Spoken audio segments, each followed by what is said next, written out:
So our sense is that all academic disciplines value originality, especially when it comes to individual works of scholarship.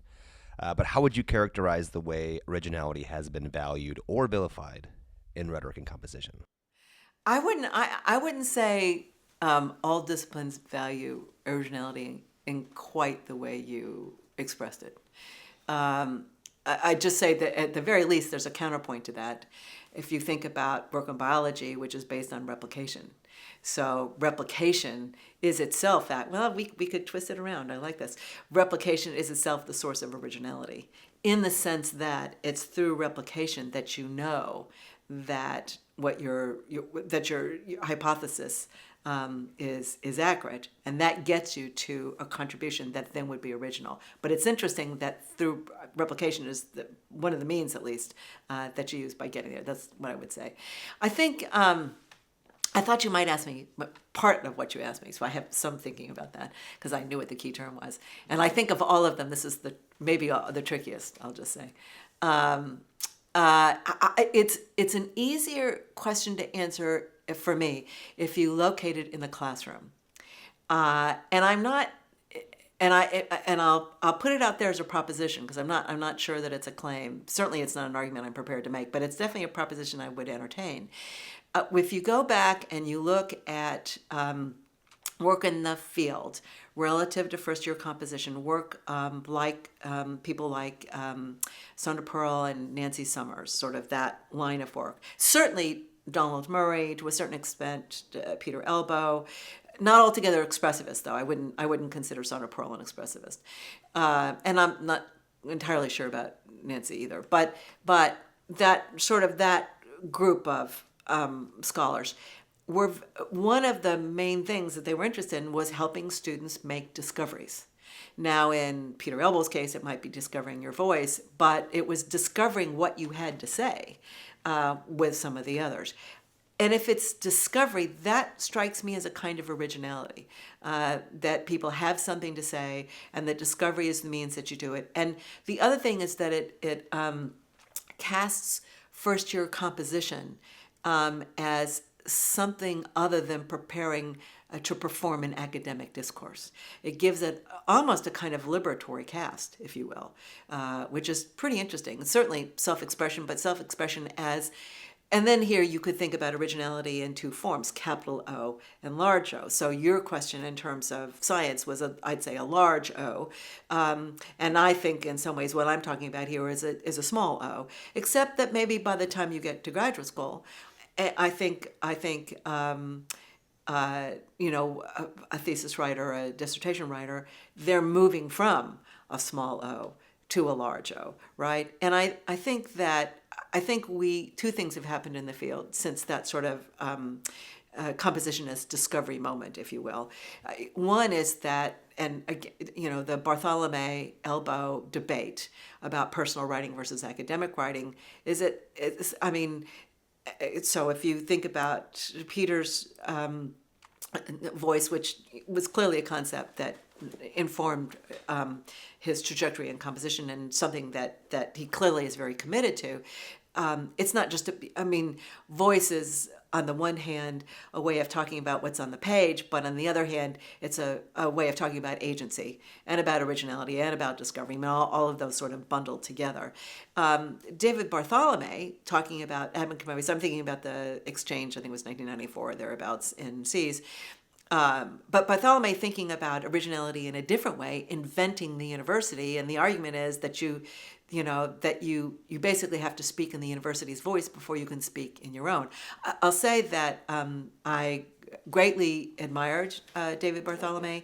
He was very helpful to me when I was writing my C's address. I needed some information, and he was not only helpful in that regard, sending it on, but very supportive, I thought. And I really didn't know him. And I'm very sorry about his passing, which was just a couple months ago. But I also thought that inventing the university was wrong. And I've said that, and I've published that, I've said that. I basically think people reinvent. And in some ways, I think that's what he meant. But I think the reinvention. I have a more Bakhtinian view, is the way I would put it. So I don't think you ever actually invent something else. But I mean, I like the conceit. I thought, and clearly it's had a lot of staying power. So again, and I think that's something that David was committed to, that way of understanding composing. But just to say that is a very definite kind of shift, because as people have commented on and talked about network, I mean, there's a whole node, a large node with a lot of little nodes attached to it on this particular topic about the difference between understanding the personal expression of the self on the page, if you will, and understanding yourself in a node in an academic network, right? I mean, those are just very different understandings of basically the rhetorical stance and the kind of existential moment that every writer inhabits, if you will. So that's one shift, I would say. And I mean, I'll just say, then we're clearly beyond the Bartholomew Elba moment.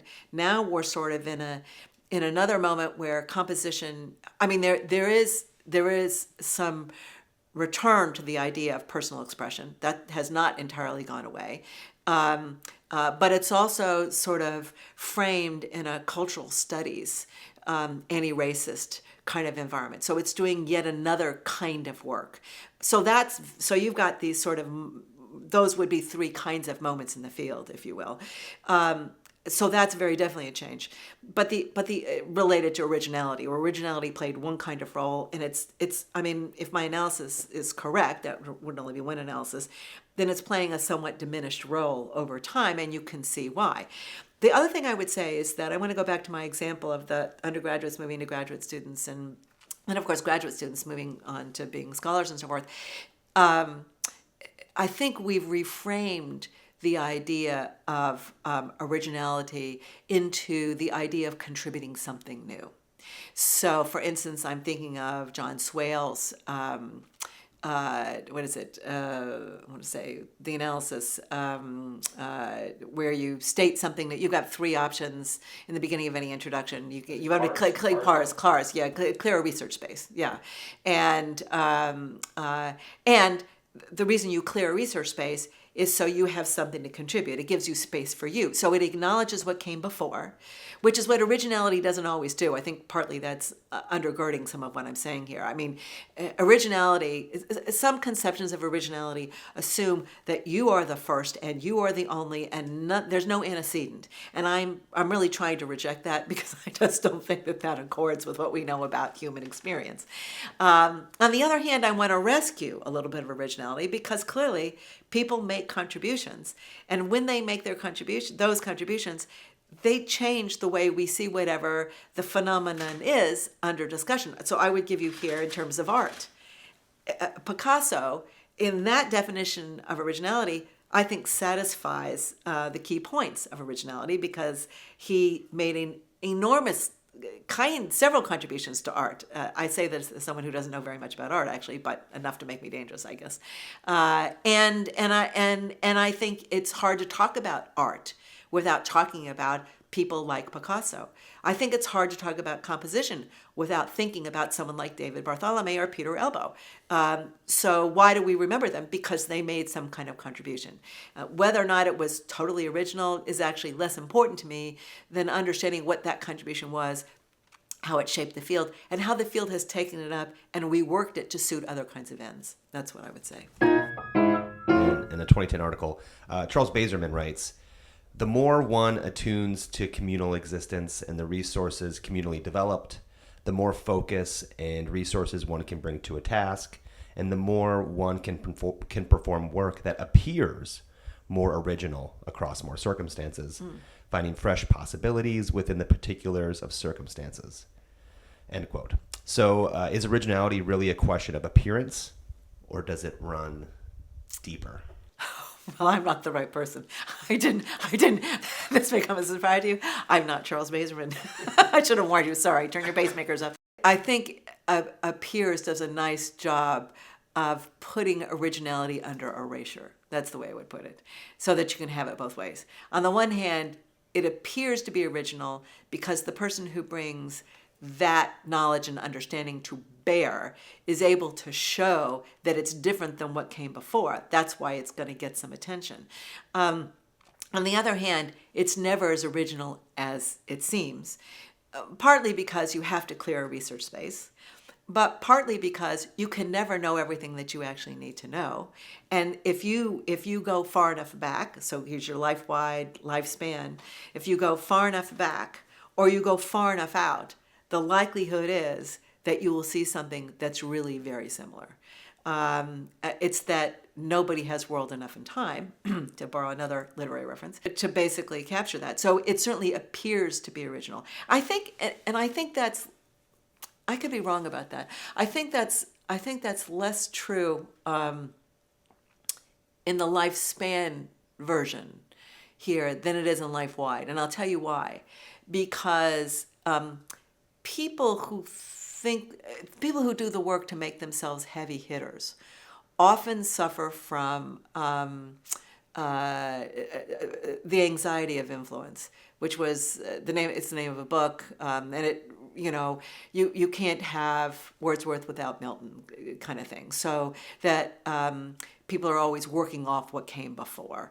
And so people tend to be aware of what came before. And often I have to say, what came before often motivates people to do something else, right? So just an example that we talked about yesterday, I think off camera, we talked a little bit about it on camera, was sort of the relationship that we saw between Linda Flower and some critics. I mean, so Linda Flower had, with John Hayes, had something new to show us, which had to do with a certain way of understanding composing. And there were people who are much more interested in a social notion, the social turn, if you will. They responded to it fairly negatively, I think it's fair to say. And then at the end of the day, it's not clear that was the motive for Linda's changing her view, but her notion of composing became much more situated, much more social, and in some ways oriented sort of community literacy. So it really took a kind of turn. But I think that's the way it works. I mean, I think if you plot it over time, which is the lifespan sort of approach, you can see that kind of influence. I think what you don't see so much is in what we would call the life wide. So just to give you an example, so I don't think it's a secret that I've done a lot of work in reflection, that I think reflection is very important for lots of different reasons. But I will say that one thing that we have not done in our field, I haven't either, so I'm likely as guilty of the absence, is look at critical reflection. So critical reflection is a genre, if you will, that's practiced largely in social work contexts. And the idea is to help people understand not so much their own whatevers, practices, understandings, knowledge, as it is to understand whatever the topic under discussion is in a way that is plotted against larger structures. So that if you look, for example, let's say the topic that you're looking at is housing policy, right? That's a big topic politically. Housing in Florida is totally expensive. Housing policy generally is an issue. My prediction is that will show up in 2024. That's one thing that people should be paying attention to. And guess what? It's not just a question of can people afford houses. It's also where can they afford to live? Is the area redlined for certain kinds of home buyers? Why is it that white people are wealthier in general than people who are not white? Because of housing. Because they have a kind of wealth that a mortgage, if it's paid off, contributes to. So housing policy is not really we need to do better by people who want to buy houses. It's plotted against these larger structures that have everything to do with civil rights. So that's a very different kind of reflection than we have in our field, which tends to be much more oriented to texts and how to improve text, to understanding of composition and composition terms. I think we might do a better job if we linked those two versions of reflection. There are other versions, I might say, that we have linked to. Critical incidence is something that those of us interested in teaching for transfer did link to. But my point is that to the extent that you've got those other varieties out there, you begin to understand how unoriginal some of your own work is, but also how you can make it more original if in fact you want that. Maybe you don't want it to be original. I mean, we do think of original as being a kind of God term in a Kenneth Burke sense, right? So we all want to be original. Maybe we don't want to be original. Maybe that's not the thing. Originality, is also, it's the sort of I want to be Sylvia Plath. No, I don't. I'm not interested in putting my head in the oven. Thank you. But I want to be the originary artist. I want to be the originary writer. That's where it comes from. If you grow up in that kind of culture, I mean intellectually, which I did. I mean, I went to an English department. And so forth, and that's where all of that is privileged. That I think has everything to do with why we think it's so important. So my daughter is an MD, my son is a mathematician, my husband is an IT guy, so they're all, very different. We're the humanists among us. None of them thinks in terms of original work. I mean, that it's just not, and my son's a researcher. I mean, that's what he does, is research. Research, we think of, I think they're looking for new things, but I think new and thinking of contributions, that has a lot less baggage than originality. It also has a lot less, I'm so important. I mean, I think that's the thing also about originality is that it's like, it was my original, I own it. There's like, the intellectual property end of it, which is not very attractive. And the irony is that if you really want your ideas taken up, you need to let people have them, and they are going to do with them I remember this. I was so anxious. So when my first edited collection came out, it was in 1992. It was on Portfolios, and I was so anxious about it. And I remember talking to the really nice editor at NCT, because it was an NCT publication. It was and still is. And I remember, she said, you don't seem to be anxious about the things that most people are anxious about. And I said, well, it is what it is. I've done what I can. I think altogether it's a pretty good piece of work. I was lucky in the wonderful contributors I had. So I'm not very worried about that. I said, I'm worried about two things. I said, one thing, this is going to change my life. I don't know exactly how. I'm just confident and it did. And there's no question about that in my mind. But the other thing is that people will take a concept that it's like a child. It's like your child. It's a concept. You've grown it. You understand it a certain way. You want it to be treated with a certain kind of respect. That doesn't mean that people can't talk back to it and change it and do better things with it. But you know that some of them will not. And that is exactly what happened. So what do I mean by that? Just to give you an example, the next thing you knew, somebody was talking about a portfolio, and it was a collection of work with no revision and no reflection. I don't know what that is. It's a collection of work. It's not a portfolio. It's a folder. It may do wonderful things. I'm not opposed to it. But it's not a portfolio. A portfolio, you can see how animated I'm getting. My verbal demeanor is communicating everything. But that is one downside to originality. When I say I was the original creator of portfolios, no. There's art, there's money, there are antecedents. Yeah, no, but. So that gives you some of my take on originality. This is turning out to be a funner topic than I expected. Funner being a word. You served as president for several professional organizations, including NCTE, 4Cs, WPA, SAMLA. Did you think about originality in your organizational leadership positions? And if so, how? No, I didn't. That's an interesting question. I didn't. But I did think, and not in the case of SAMLO, because in that case you don't actually run. There's a executive committee that basically nominates you, and you're not running against anybody. So it's a different model. You don't have to lay out sort of what it is you think you'd like to accomplish. But in the other three organizations, WPA, Cs, and NCT, I did lay out what I wanted to accomplish. I didn't see that as being original at all. I saw it as making a contribution that built on what you had, because you really, I think that's an ethical issue. I think it's smart too, but I mostly think it's an ethical issue that good things have come before you, and my philosophy of leadership would be that you are a steward. You have a short period of time, you're a steward, and your job if you understand the organization and if you've paid attention, you have some ideas. People have elected you because you shared those ideas with them, and so you are ethically obligated to carry those ideas forward as best you can, and with the support of your colleagues. Again, it's like, I mean, this is not a good comparison, and I can imagine the critique that's coming, but I'll go ahead and roll it out anyway. You know the movie The Queen, right? It's very clear, which is about the death of Diana and how Queen Elizabeth responded to that or failed to respond, and then how she had to respond. And there's a very serious suggestion in the movie that if she doesn't respond to that in some way that people recognized, that she was in fact threatening her own monarchy. And, obviously an elected leader of, a literacy organization does not live in Buckingham Palace. Or if they do, I've missed that. I want a do-over. But it's similar in the sense that you are in a relationship, not only with the people who elected you, but with all the members of the organization.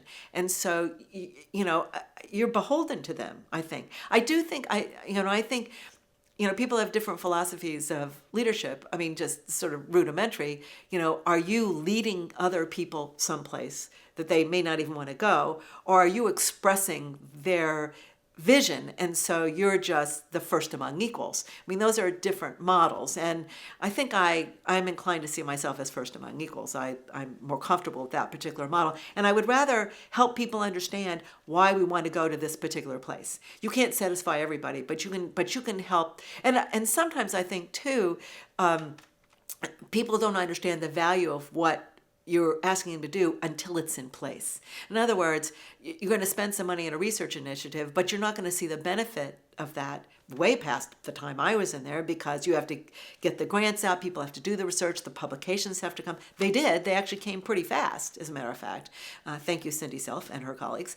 And there are a lot of them that came out. I mean, that particular initiative, which is no longer an initiative, I think if something's been going on more than 10 years, it's not really an initiative any longer, but that's done really wonderful things. But my point is simply that some of these take time. I mean, it's sort of like Biden's infrastructure bill. It's a really good thing, but we're not going to see the benefits of that for a very long. You'll see immediate benefits because there are new jobs, and I mean, that's good. But in terms of what it's really supposed to do, we're not going to see the benefits of that for a long time. So that's always part of what you're involved in.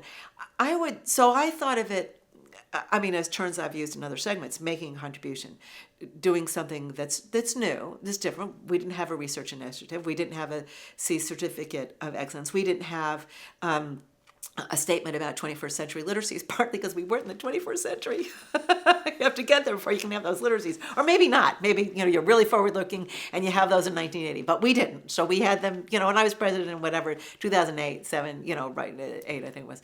But what I would say, I'd have to go back and think about this. I think, what happens is I guess my sense of things is that you're involved in whatever the activity is. And should you be lucky enough to live so long, you can, this is the power of reflection, is that you can go back and look at that and see some things that now you understand to be true, but you were not aware at the time. I knew I had to work. I had to work differently with I alluded to this in another segment. You have to work differently with NCTE than you do with 4Cs, with those executive committees. They just, the people on them come in college. They may look different and they may sound different, but we all have college as a shared space of activity. We don't have that at NCT. So my experience is you have to work differently with them. I wouldn't say that the way I worked with them was original. There'd be no way of knowing. I don't have enough information to make that claim. I would say that I learned a lot about working with other people. And I learned a lot about making change. I mean, I gave the one example, which actually came from an NCT executive committee, where the college people in the committee wanted something. The rest of the folks were a little resistant to it. And that my strategy, because I was the leader of this particular effort, was to find somebody else who would make the proposal, somebody who was not going to generate resistance, somebody who everybody respected. And that was a really smart strategy. And it worked. Okay, and that was before I was in the presidential rotation. Those kinds of moves have been, and I have to say, I took them back to my English department, and now again would employ. You're smiling because you know that department, so you can understand how tricky it was. That was a lot trickier than NCT, I gotta say. So I think looking back on it, and actually, I mean, to be fair, people have asked me. I know people who have applied for journal editorships, or people who are running for a particular office, who will come to me and say, can you give me 3 pieces of advice, or what strategies seem to work with you? And we're in a gift economy, and I want the people and I want the organizations to do well, and I'm happy to share what I've learned, and I'm happy to have them take it forward and use it as they see fit and reuse it in other new and exciting ways, and I want them to pass it on as well.